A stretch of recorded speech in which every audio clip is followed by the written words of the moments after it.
Good morning, good afternoon, good evening, and welcome to 1% Better, a podcast where we take a look at hidden stories in sport. I'm your host, Dr. David Lippman, and this is our last of our series with Aitor Viribay, who joins us shortly.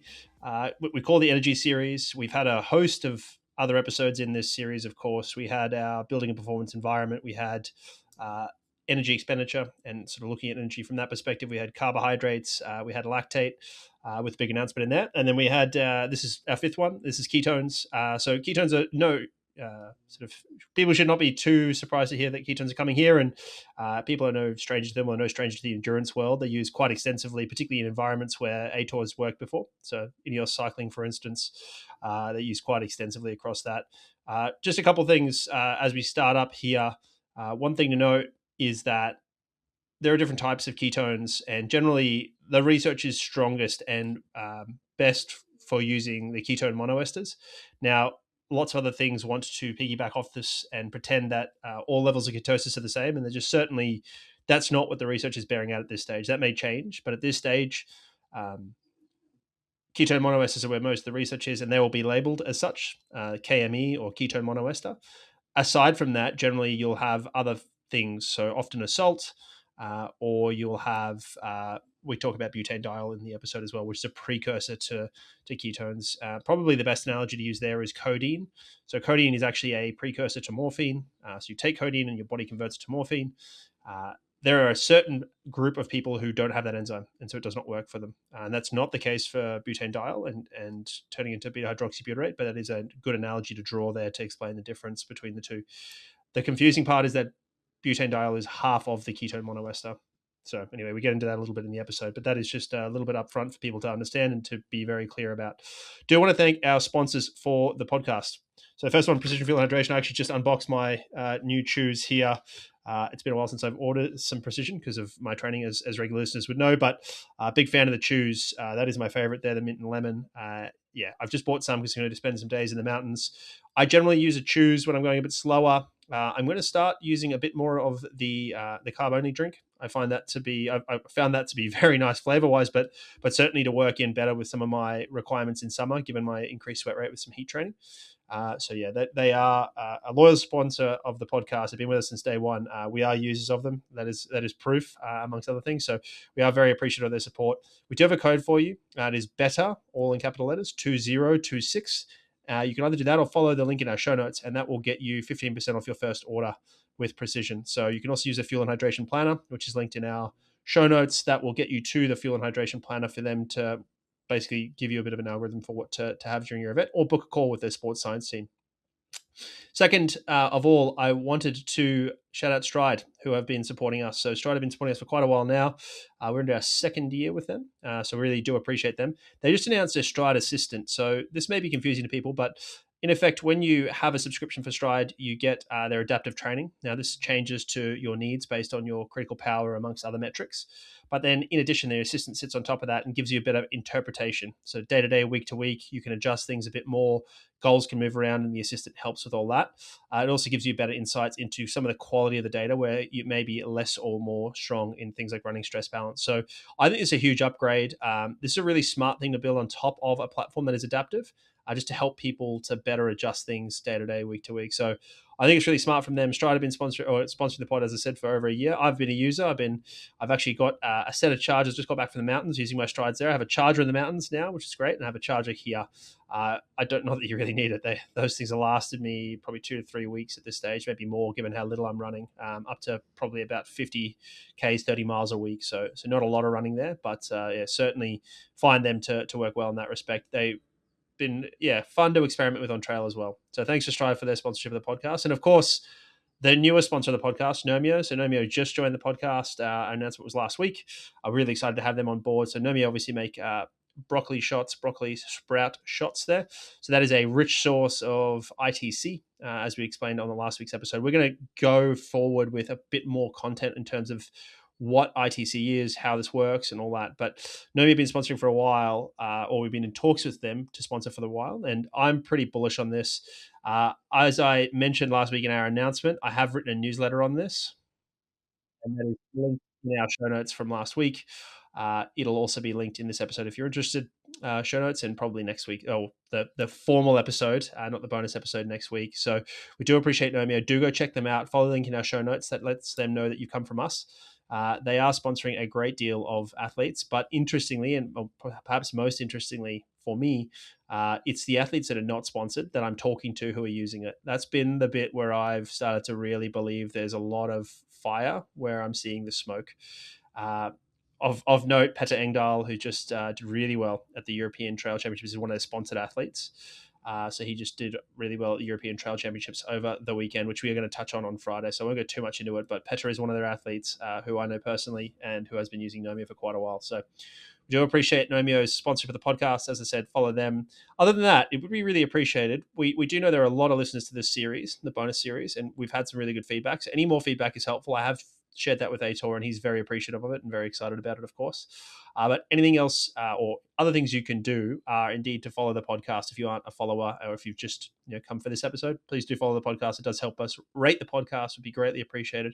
And of course, just share it around. Let people know about it. It does help us grow. All those things are meaningful to us, as this is still a labor of love. We do have great sponsors, and we are very appreciative, but that podcasts are not historically particularly profitable, which is fine. And we are very happy to do it without that.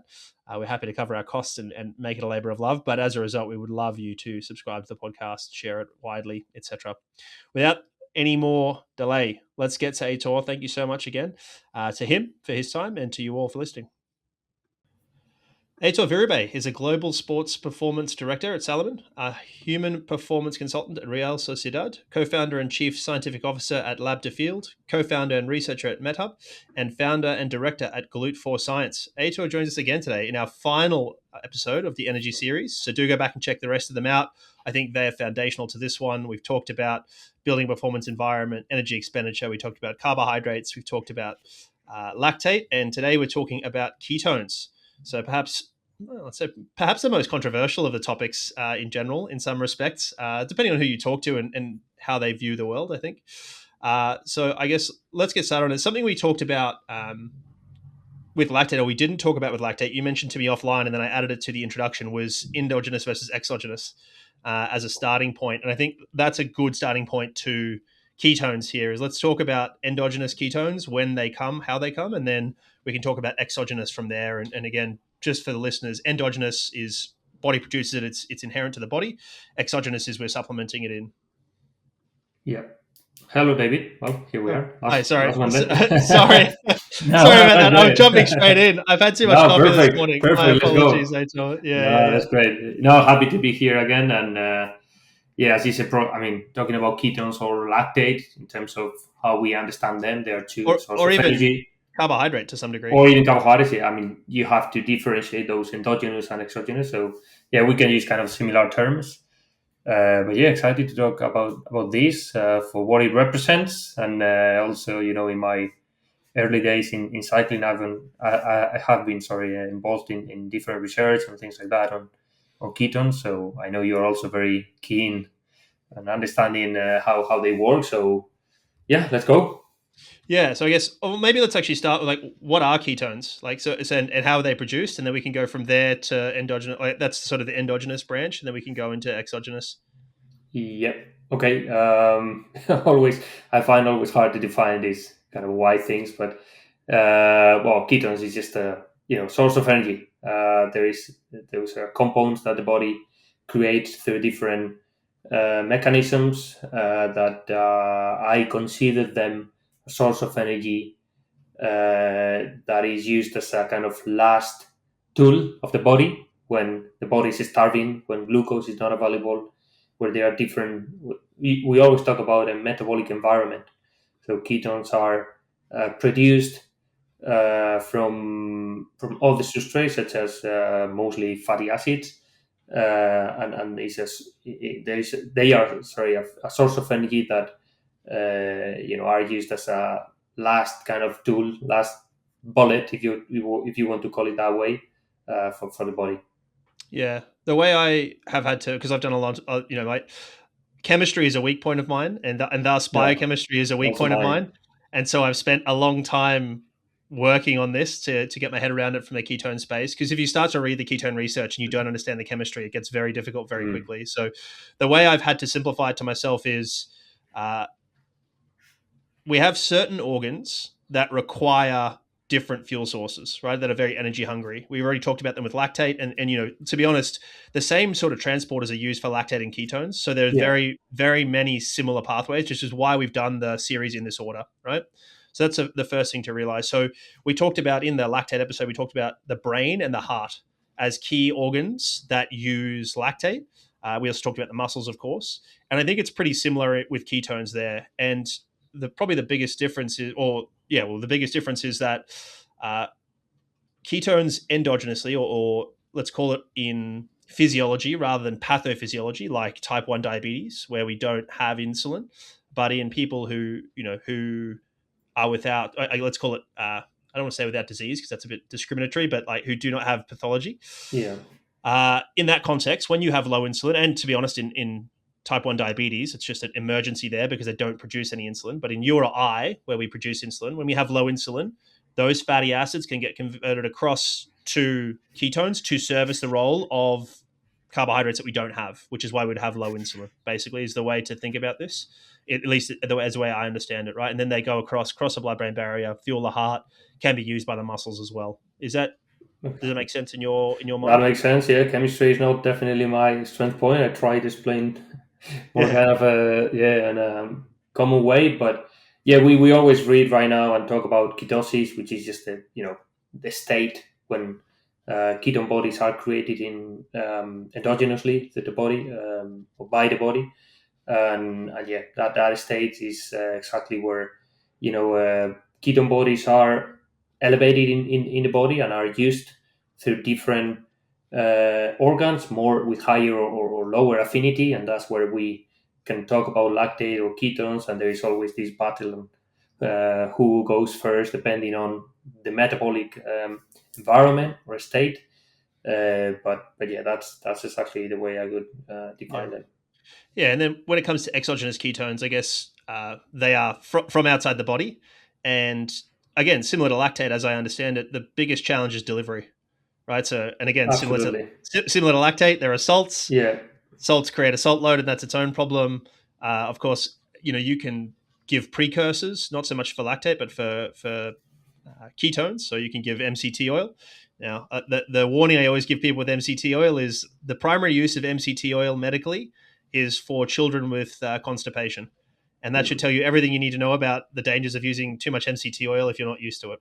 Right. So, No, but in preparation for this episode, I have recovered a couple of documents that I did for Ineos. I remember when we were starting, and that was kind of like I did like a little study or PhD or whatever. I've got two documents, and I reviewed them in preparation for this episode, and we were talking about that. I mean, that's exactly the gap is again exogenous when it comes to using exogenous ketones is delivery, as it was with lactate, as we discussed in the previous episode.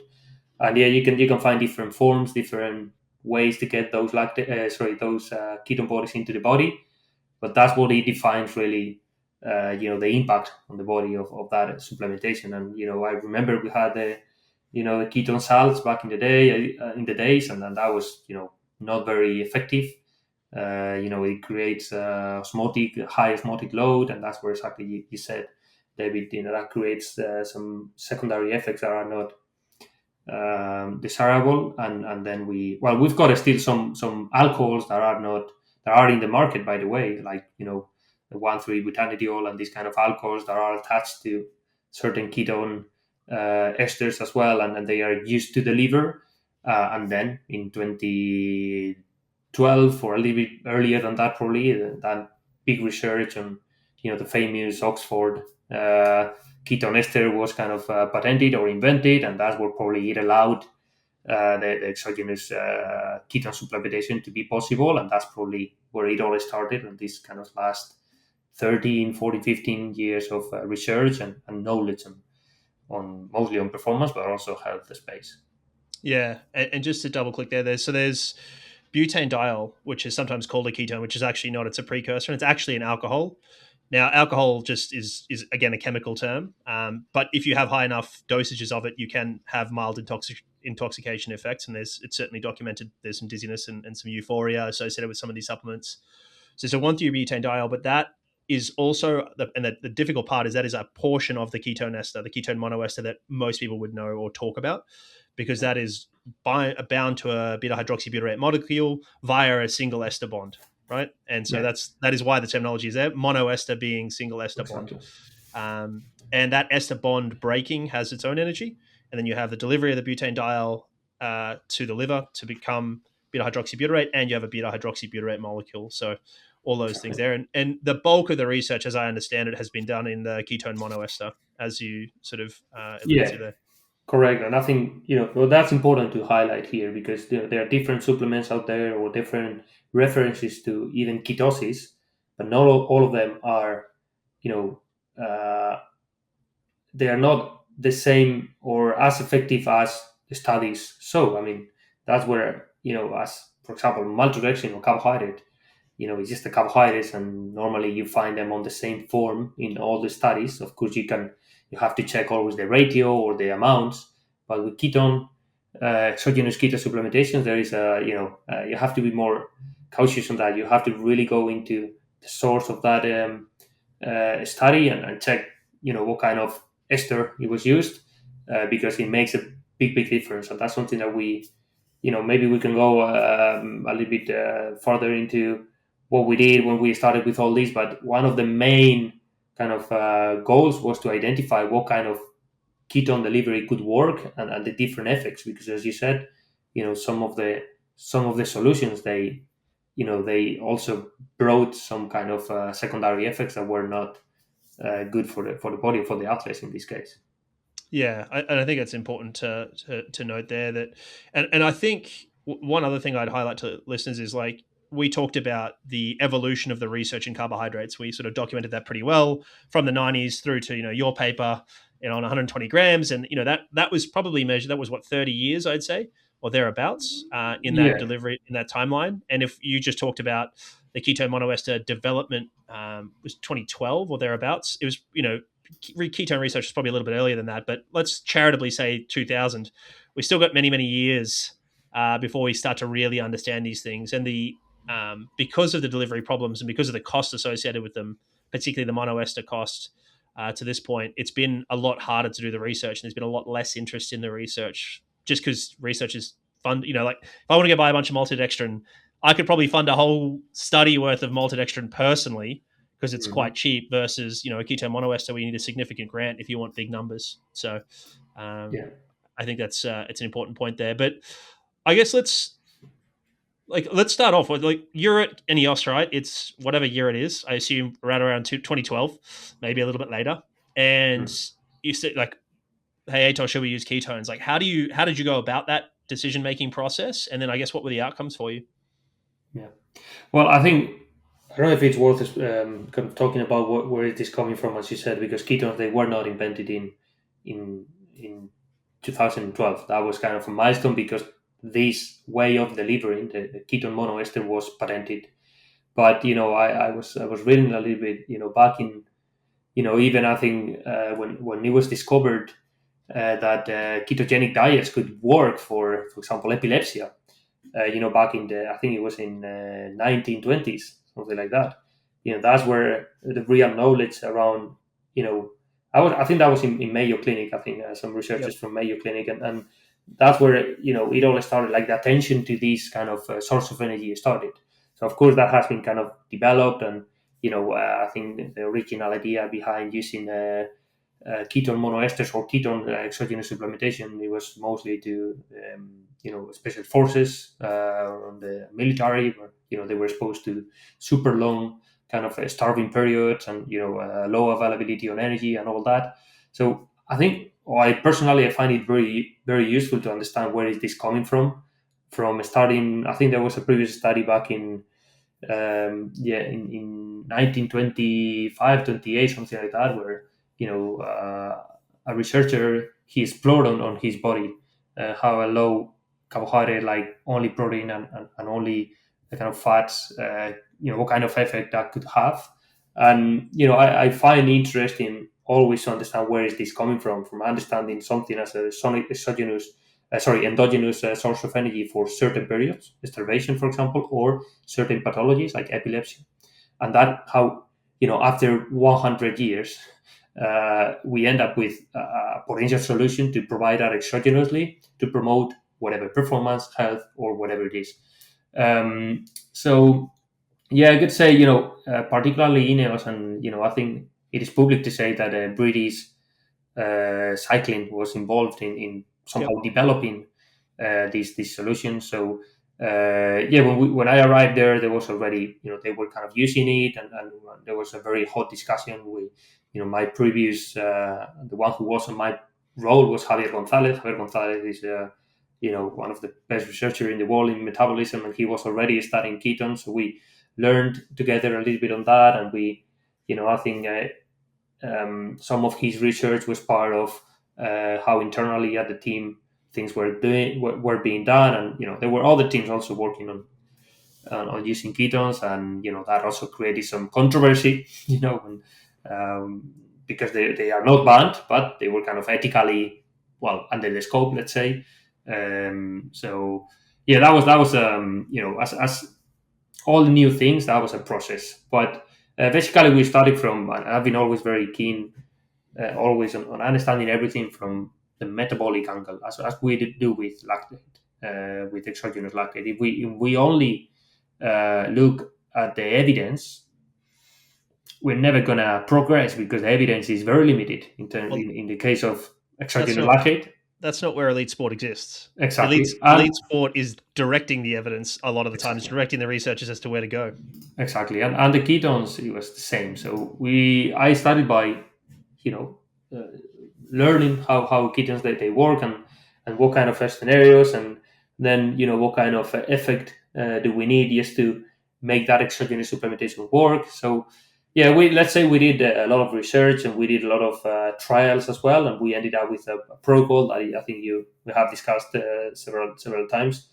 But it all started with a lot of kind of yeah, a lot of doubts on where we go, how we use it. At that moment, that was a little bit of a hype. Like somehow we have to use it simply because all the people they are also using, but we don't know exactly where to go. So yeah, we have to kind of step back and say, okay, let's study the metabolism of these, or the metabolic pathways of these, and that's where you really realize why they could help. For example, and we're gonna go deeper into this, but for example, why the impact can be much bigger when you are recovering rather than during the exercise, for example, considering the metabolic state of the cycling, or Yep. the demands of the event of a cycling race. Yeah, for sure. And I think the other use case medically for the sort of lower carb ketosis approach or ketogenic diet approach was type 1 diabetes originally, very early on. I think that was used as one of the treatments when there was no insulin available or when there was minimal insulin available. But Yeah, um, yeah, and again, your point there makes just on that first principles thinking makes a lot of sense when we think about some of the effects we're seeing now. So there was a paper released in the last week talking about the cognitive benefits of ketones. Now, why would that have benefits? Well, it's a brain energy source, of course, but also like there's a level of neuronal stability that comes from it. Hence, it was used in epilepsy, right? yeah, So exactly, for exactly. whatever reason, there's neuronal stability, and therefore we can go that way. So oftentimes, elite performance or medical cases are informing how we then understand a product, right? We talked about medical uses in lactate as well. Of course, Correct. carbohydrates a bit different, but yeah, I guess so. So, I mean, and the other thing is that, you alluded to the British cycling stuff, that it was a lot of hype around Chris Froome's usage, British cycling 2012 Olympics, because it had just been released. It was, $1,000 a dose or something like this. So there's a lot of that hype, and, so there's a lot of that. And there is an ethical discussion there Yeah. around the haves and the have nots, right? But I have to say, when I joined Ineos, there was a lot of research around around the ketones, but everybody was saying that Ineos was using ketones and the team was not using ketones. Others were using ketones, but Ineos was establishing or putting in place a project to really understand how they work, so we could really use them. But I remember a conversation with Arteche, head coach. He's my friend from the Basque Country as well, and he said everybody's saying that we're using them, but we have won all the tours and all the Grand Tours without ketones. and so that, there's always that hype. I mean, yes, we were looking at it, we were researching, we were even at some point funding some research, but Ineos is the team that takes this, or Ineos, or the structure, whatever we want to call it right now. Now it's net company Ineos, but that team, that structure is a community of people that they work really well in terms of, we're not gonna use anything that we don't know how it works. And that's where Yeah. we started with mechanisms. That's where I started to learn how they work in the muscle, how they work metabolically, how they work in the brain. And that's where I learned that, they can be a preferential source of energy on different environment or different metabolic states. Whereas, in some others, they are not priority. So that's where you need to find really where they can work. And then that was kind of translated into, okay, outcomes in terms of performance or recovery, or metabolic kind of variables that we use. But Yeah. we started there from understanding really the mechanisms. Yeah, and you have this, and I alluded to before, like you kind of have to be willing to gamble a little bit and be ahead of the research as an Yeah, organization. But there are how much you want to gamble that depends on a number of things, including downside risks, right? yeah, So, exactly. and then use in training and all that stuff and anything. So I guess that's how you came into it. That's where you sort of landed. You mentioned a protocol already. I guess high level, you already talked about it's probably at this stage there's more evidence for their use in recovery, and probably the initial thinking around them was a secondary fuel source, right? There was this paper from Clark Yeah, where it was a dual fuel, right? We can use both at the same time, and therefore it's more efficient, right? It's diesel and and NOS or something like this. It's both yeah, things, but it doesn't. That certainly doesn't look to be the case, and that again would make some sense metabolically, right? Is that you've kind of got this? They don't tend to exist at the same time in a natural state endogenously. They tend to you need to supplement exogenously. The only time it happens endogenously to significant levels of ketosis is when you have in a type 1 person with type 1 diabetes, you end up with this diabetic ketoacidosis, which is a medical emergency because you basically can't use any energy at that point. So aside from that, they don't exist. So talking about recovery, where have you sort of landed on these things, or what was the protocol when you left Ineos, or anything like that? Anything you can talk to yeah. there? Yeah. Well, rather than direct performance outcomes, as you said, the goal with exogenous ketones has been always to induce ketosis in the blood, in plasma, in the body, and that was always the first outcome. And that's where, by trialing different options, we realized that not all of them are the same or as efficient or as impactful in the body to create that state. So what we learned as well is that probably the ergogenic range in the body was to maintain between 2.5, 3.5 millimoles of ketone bodies for a given period of time. And we started exploring that. Let's say, okay, we take a bottle and we peak 2.5 in 20 minutes, and that goes, is cleared by the body very quickly, or it stays there, or whatever. So first of all, we started with this kind of, the metabolic outcome of how we can correlate the amount of ketone bodies that you can find or you can induce in the blood, and then how that is correlated with something else. And there is, this nice study that Javier Gonzalez published that I remember it was confidential for the team. I think 2 years before they published, we had that information. If I'm not wrong, Javier can correct me, but at least 2 years before, I was already seeing that data, those results. And, it was very like those effects related to EPO production, they were related to that range of exogenous ketosis in the blood. So we started from there by individualizing how we should how the amount and the protocol that we should give to all the athletes just to reach those targets in the blood, and then we started developing the knowledge on, okay, what does it mean really in major effects physiologically. And as you now linking back to your point, yeah, we I understood that recovery. Well, first we understood that, as you say, during the exercise, those two sources of energy they don't coexist. Even if ketones, they are 5 to 10% more efficient when it comes to ATP production than glucose.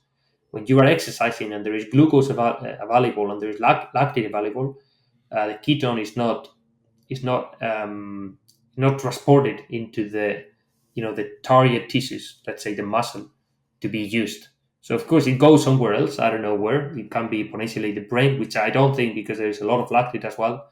Um, so we kind of understood that it is not a source of energy for the exercise mostly. Well, and of course when glucose and lactate is available, and I think we talked about this in our previous episode. But if you take the affinity of the MCT1 transporters, which are the generic transporters that the body uses to transport lactate or ketones or other compounds as well into, or molecules into certain tissues or fibers, the affinity for lactate is way higher. Like the Km factor that we use, which is negative to the effect, so it's much lower to lactate. So that means that it has a much higher affinity to lactate. So every time that a ketone and a lactate molecule they are gonna show up in that door that is MCT1, that door is gonna be open for lactate as a preferential kind of source of energy. So that's where we are starting to think, okay, what about other kind of outcomes and recovery?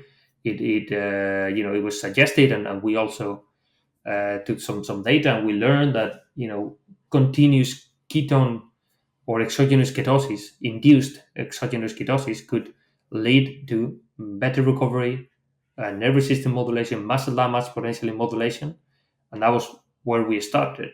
And then that created also another, let's say, pathway of research, another path that we use to explore the long-term adaptations, like mostly related to EPO or altitude, kind of altitude-related adaptations, etc., etc.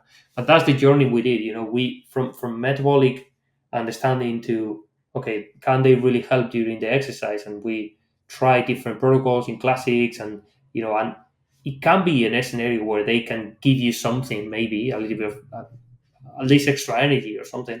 But the real thing, as you said, we found, and I think that the literature as well is pretty, goes on that direction as well. That recovery can be one of the areas to explore. And by the way, we still have very low information on how that happens. I mean, we've got very kind of promising results, like the GDF 15, which is a molecule of mitochondrial stress, which is not a protein that is reduced with ketone continuous supplementation, but we don't know exactly, why and how they improve recovery. Yeah.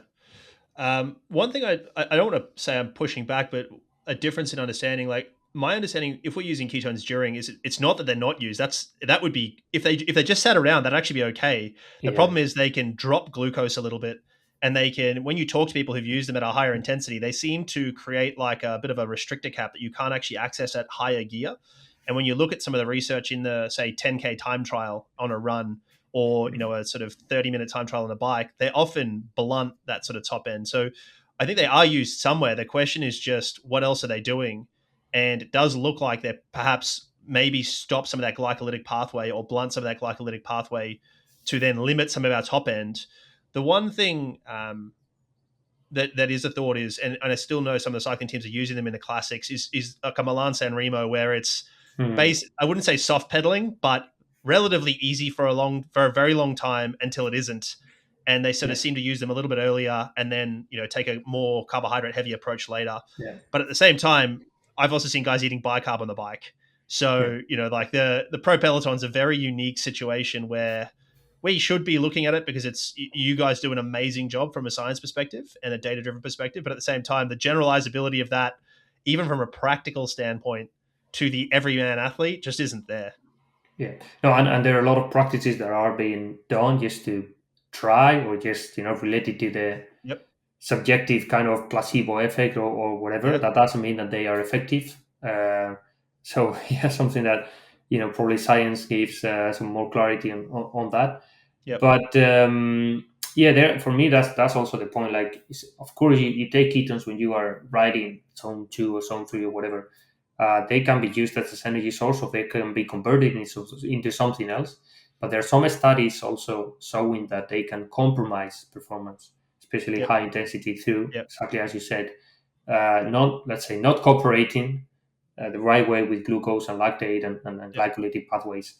Yep. On top of that, ketones they bring, as a, biochemically, they bring alkalosis as well, which is something that Acidosis. acidity, sorry, Yeah. Acidosis. Yeah. acidosis. So when you want to go into the other direction, which is potentially controlling that into not alkalosis state, because that doesn't happen, but you want to control that acidosis, ketones, they don't help, and that's the reason why they have been used with bicarb, together with on a Yep. co-supplementation with bicarb. But that's the point. Like, if they don't help, I mean, that's fine. We can Yep. explore, and there is a gray area where we can say, okay, let's use them because they work for you, but they don't work for me, whatever. But when there is kind of negative effects that they can blunt some of the, not adaptations, but some of the mechanisms which by you perform at high intensity, then that's the problem. And also, Yeah. that's something we did a study. I remember, even with Dan Vegan, now engineer for Red Bull, where we had two obsessions somehow. One was we knew that the ketones, they could impair glycolytic pathways during the exercise. But now there was a second question: is, can chronic administration of ketones off the bike, so during recovery or whatever, long term, impact negatively as well on your glycolytic capacity? And that's where we discovered with our internal data that wasn't the case. And that's where we said, okay, now we can use them off the bike, and that's never going to compromise my maximal power output, or my 20 minutes power output, or whatever. Mm. So, we have to understand those scenarios, and that's where probably Yeah. science is still trying to give some rationale, some evidences. But we also did that journey internally in Salomon. Yeah. Yeah. I think that Or Salomon, acute. sorry, at Ineos. And Yeah. Salomon, that's another project that we can also talk about. Yeah. Yeah. Well, I think that acute versus chronic understanding is important as well, and affect timeline, and we'll talk a bit about that in a little while. But it is important there, just to clarify for people, to review a little bit from the lactate episode. An acidosis is where you have a pH that's low, right? You have an acidic pH in your blood, and that's when people talk about lactic and burn and all this garbage that Yeah. people talk about as lactate being a fatigue marker, or lactic acid. Actually, what they're talking about is hydrogen ions, which are creating an acidic environment, right? And acidic environments mean the muscle can't function as well. And that's one of the challenges with ketones, is they are an acidic, they have a low pH, they're acidic.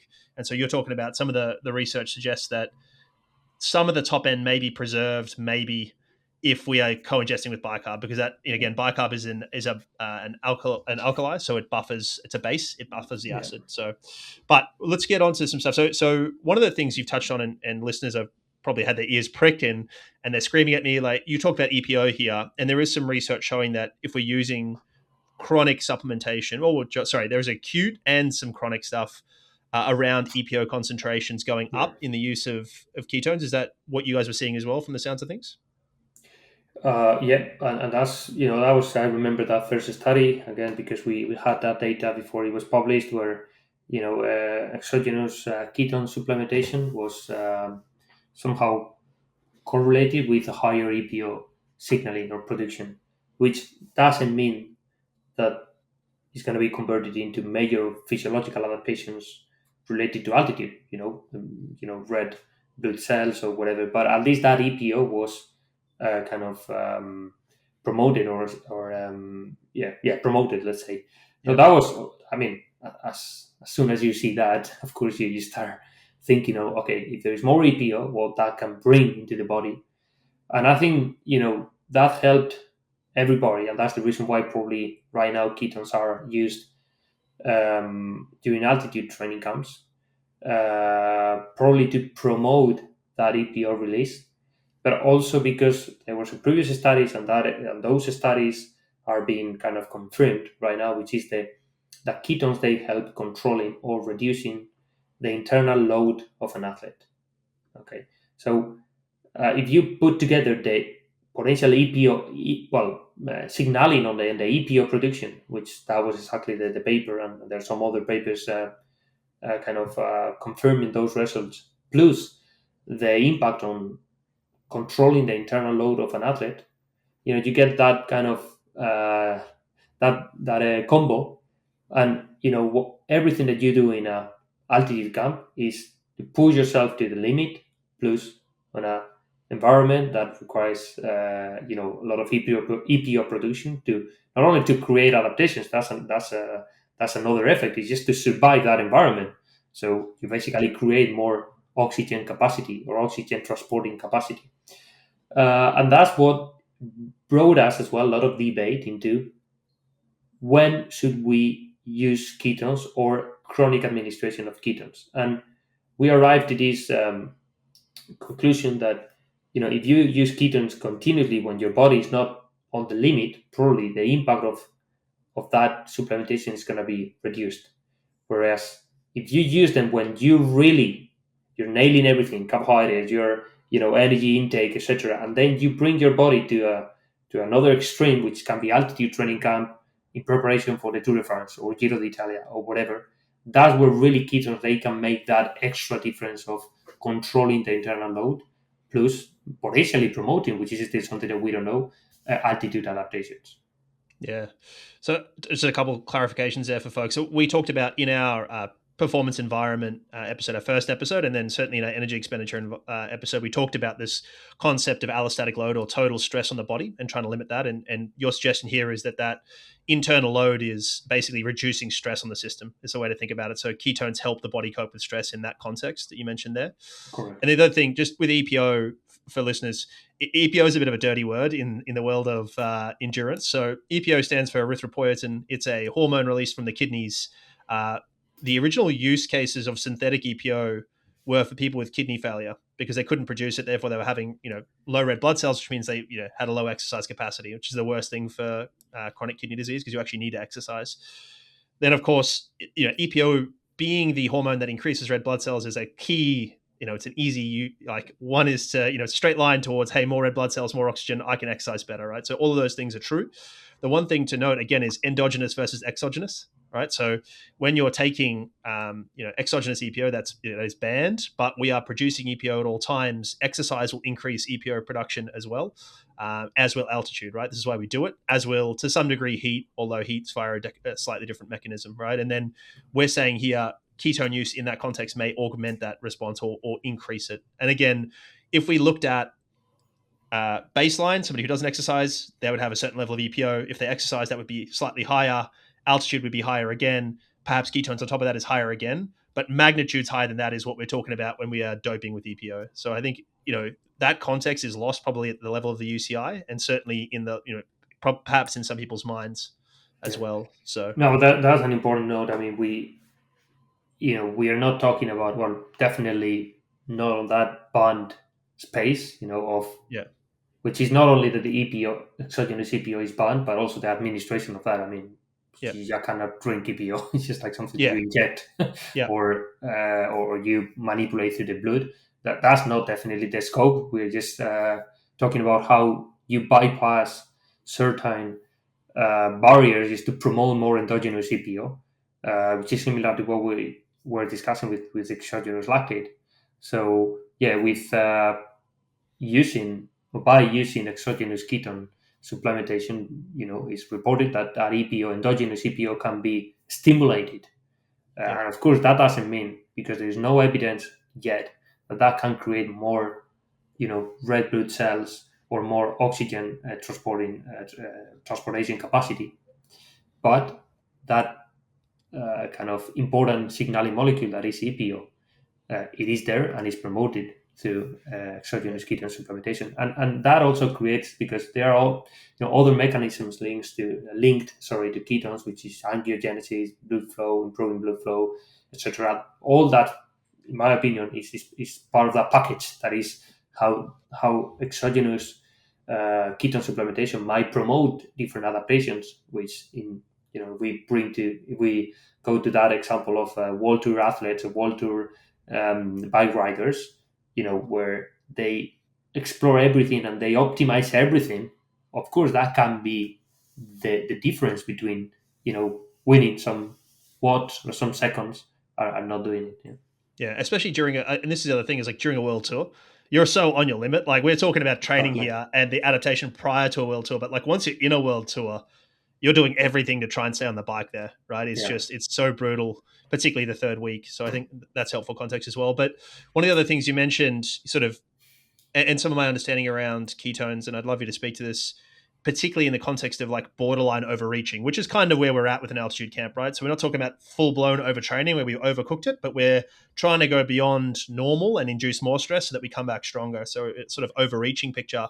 You already talked about reduced internal load, but as I understand it, it can actually reduce some of those symptoms of overreaching and then certainly improve sleep in heavy phases of training as well. Is that fair to say? Correct. Yeah, yeah, and I think that's the reason why we call it, recovery partner, because Yep. it helps coping with that load, and that means that you're going to be more recovered for the next day.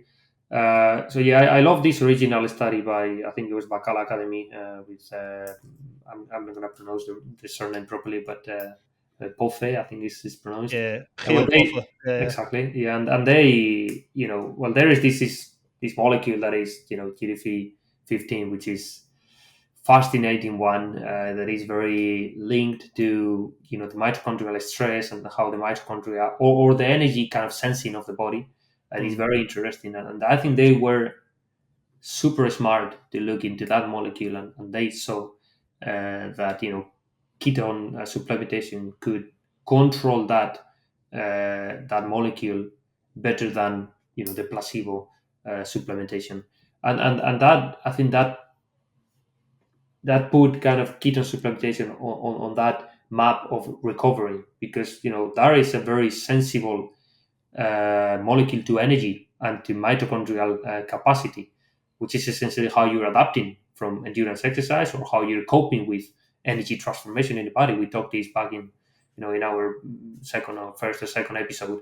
And that's where, we started learning that if they can trigger, that molecule, which is related to recovery capacity, then we probably learned that, ketones, they could help with recovery, which is not only I recover, let's say, more glycogen or muscle damage or whatever, because recovery is very, multifactorial.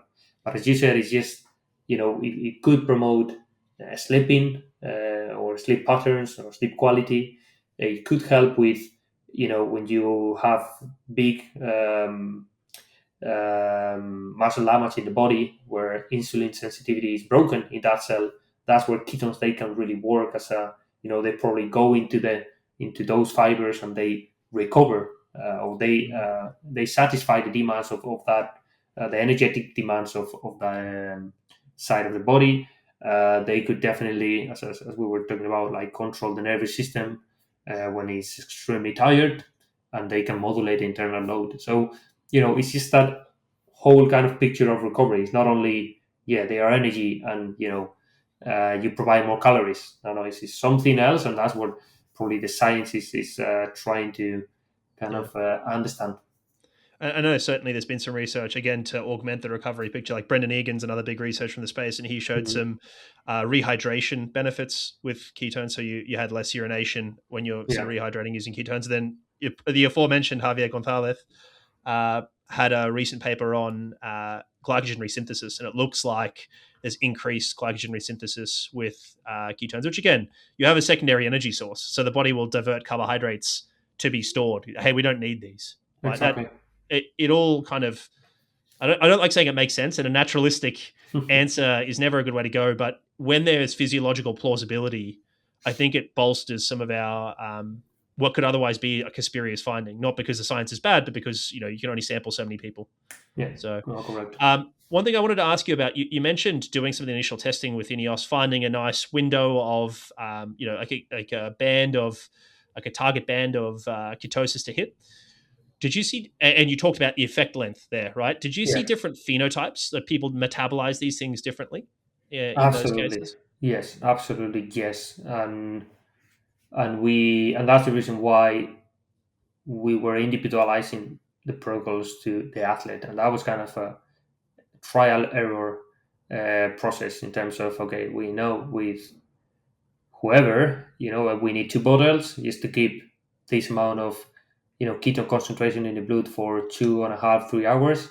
whereas for someone else maybe we need 1.5, which is one bottle. And I think that's a very, very good kind of question, scientific question. Why does this happen? I think one, definitely, as with lactate, one of them is, MCT1 transporters. They are genetically very impacted by genetics. So Yep. there are different phenotypes on the MCT transporters, and I think that can affect different genetic phenotypes on the capacity to use, to transport, or to clear ketone bodies from the blood. So I think that's one, but also metabolism as well. Like some athletes, for whatever reason, they use very quickly and the ketone bodies, so that curve in the blood might drop like quickly after it hits the peak, and in some others that stays for long, more sustained. So of course, it's just a concentration. Again, as we explained with the lactate, it's just the difference between the input and the output. So you never know if it's the digestion and provision of that ketone bodies into the blood, or if it's only the clearance uh, of the ketone bodies. But definitely there are differences, and I could say even right now, 3 years after those initial trials, I could say ketones is something that we have to individualize, ketone supplementation, sorry, and we have to check every now and then the impact of that. And that's a very easy thing to do, now in every pharmacy right now, the same as you buy blood glucose kind of strip just to check your blood glucose. You can do the same with the ketones. You can Got use one right exactly here. exactly one of those, and it's something that you can check. Like you take the ketones, and every 15 minutes you check your blood ketone levels, and then you can draw your curve, and you can see if you are on those 2.5 3 millimoles, or if you're going higher, maybe you need less quantities, or if you want to sustain that for 2-3 hours, maybe you need to use different protocols of Yeah. administration. But I personally think that's very individual, and that the main outcome, and I haven't seen any other science saying the opposite. The main outcome right now is to make sure that those levels on the blood are sustained for whatever 2.5 3 hours after the exercise, and then what it happens after that, it's not that we don't know, but if that is correct, I could say you are on the ergogenic kind of Yeah. range.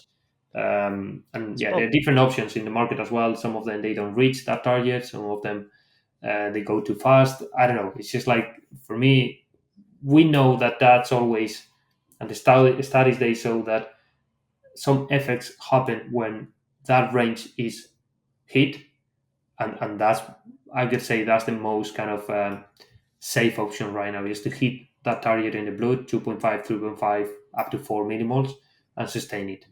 Yeah, I don't think it's probably a Pareto aspect to this. There might be more benefit to longer, but the 80% of that benefit is probably from that window you talked about there. Yeah, So whenever we, and this will be helpful for people to understand, I guess, pharmacology, right? Because this is pharmacology. As much as we'd like to believe this isn't pharmacology, it's like any drug. So when we talk about pharmacology, we talk about the pharmacokinetics, which is how the molecule appears and disappears from the blood and where it goes. So we talk about ADME, so absorption. So how quick is there an absorption? And that might be different between mhm, people. You already alluded to that. Then there's distribution. So how quickly does it travel around the body?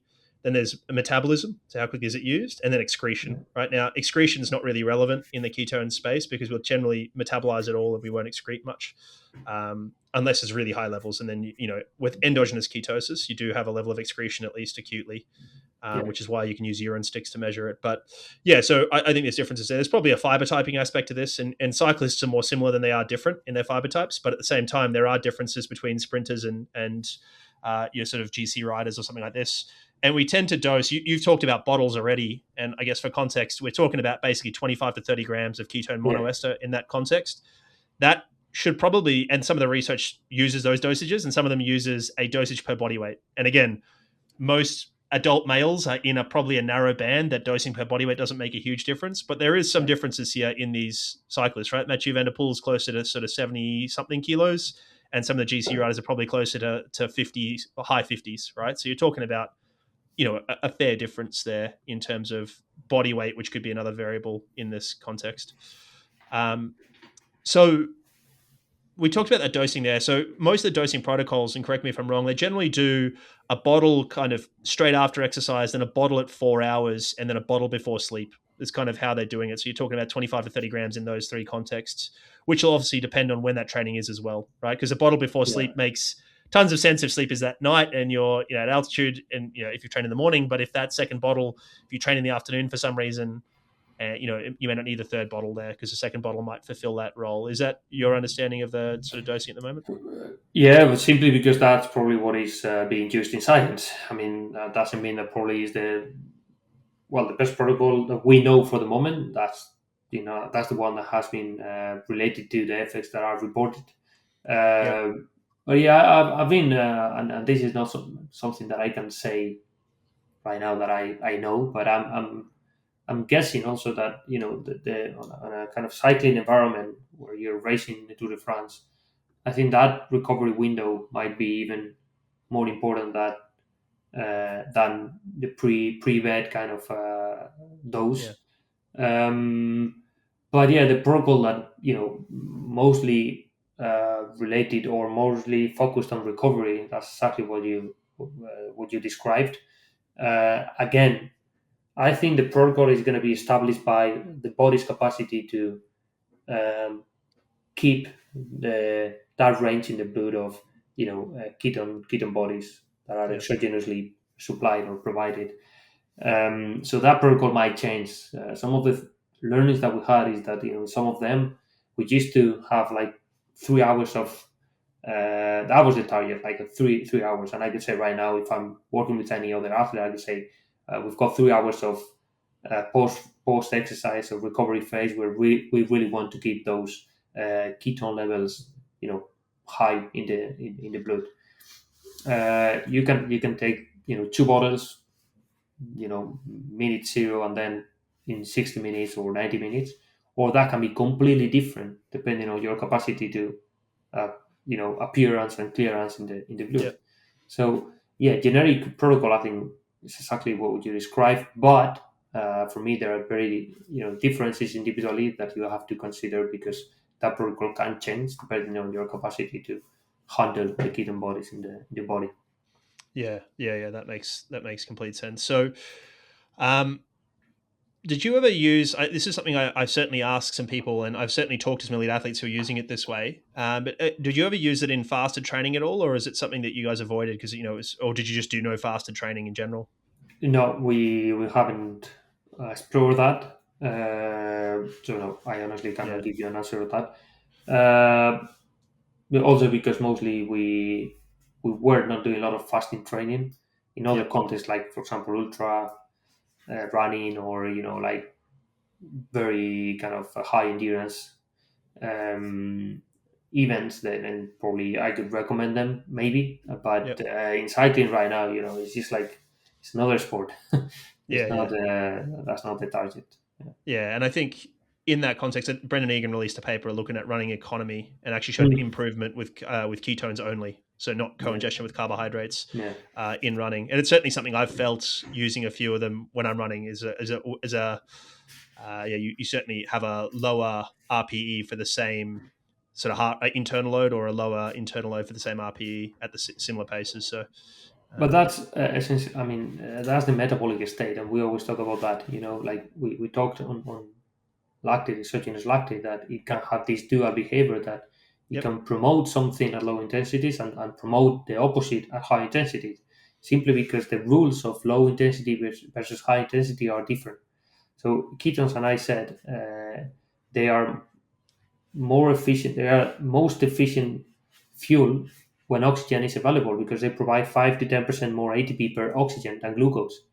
But that's not the case when oxygen starts becoming a problem, yep. or when there is a lot of availability of exogenous carbohydrate or lactate, etc. So that's something that I could say, and I'm very sorry to say this, but there is no certain rules in exogenous ketone supplementation. For me, it's all about reading the environment of the body and the metabolic state of that human body. Yeah, and I think that's a really good take there, for sure. And the one thing you mentioned in ultra running, I do know there was a paper released looking at dopamine levels and focus later in an ultra, and I think there's probably a use case there, perhaps in ultra cycling as well, rather than world tour Yeah, cycling where the intensity is so high, but in a more ultra cycling environment, there might be a role there, and certainly in ultra running, I know there's a little bit of use there. I think Tom Evans talked about his use on a podcast already, using late in an ultra to help yeah. with some of that stuff. So, yeah, is there anything else that we've missed here? Is there anything you think we need to cover that we haven't covered, Aitor? Because it's, I mean, I could talk about this endlessly because it's an area I read about and I find Yeah, fascinating, but I also don't want to dominate the conversation. Is there anything we've missed here? I would say maybe this last point, the brain, Yep. is for me is very relevant. When you are in deep ketosis, the body relies up to 60-70% of the energy demands on ketone bodies. So when there is a starvation or ketosis that is induced endogenously, the brain mostly consumes ketones. So, and that's the reason why a lot of, well, epilepsy can be the best example of that. But there's some, they are also related, or they are understood as something that promotes dopamine or anti-inflammatory effects, or even neuroprotection at some point. Wow. For me, understanding ketones has to go always with understanding the effects on the brain and nervous system.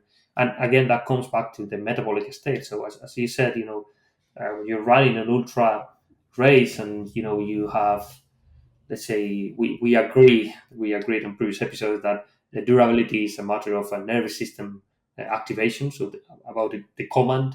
So when you're running more than 15 hours and you are tired and your nervous system is tired, and even if you have exogenous carbohydrate intake and probably a lot of lactate in the body, I still don't know, but it is for me, I can suspect that ketones can help, certainly with the brain kind of fueling, if you want to call it that way, and then create that, not dopamine, but also, yeah, kind of great feeling in general that affects RPE. I mean, they are widely used in depressions, or different states where probably the body is not responding well, and all the metabolic machinery is altered. So related to insulin sensitivity or mitochondrial capacity to transform energy. That's where ketones, they seem to be more on clinical space.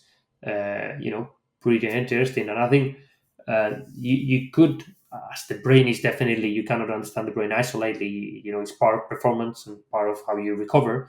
I think understanding ketones without considering their effect on the brain and nervous system, that would be a mistake. Yeah, I think that's a good take. I am most excited about their use clinically in Yeah, disorders, in pathologies of the brain and the mind.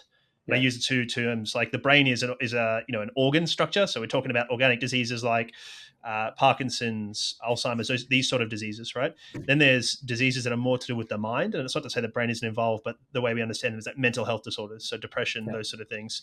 And I think there's a role for them in both. And I certainly talked about to Dr. Tommy Wood about their use in concussion and recovery from concussion, and he's pretty bullish on that sort of thing as well, because there's a level of insulin resistance in the brain, so Exactly. as a result of the inflammation. So again, they have anti-inflammatory as well as energetic Yeah. roles to play both in the brain and the body.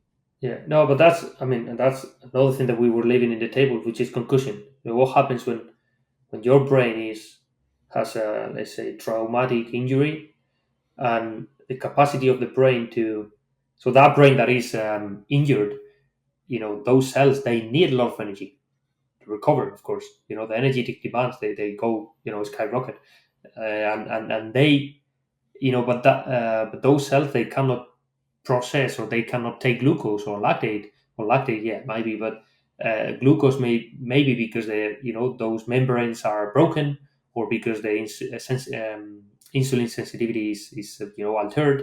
That's where ketones, they have shown to be very efficient, and they are being used in concussion protocols, and I think that is a very, very important application.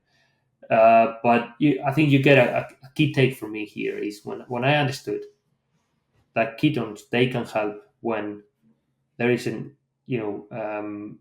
insulin resistance, sorry, is in the body. I think your mind changed a little bit of how you understand them. Yeah, Because you can think of many different applications that they can have. For example, again, muscle damage. When you create muscle damage, and we report, creatine kinase or lactate dehydrogenase values in the blood, that's simply that the membrane of that cell is broken, and that's the reason why those enzymes that are mostly inside the muscle, they exit the muscle.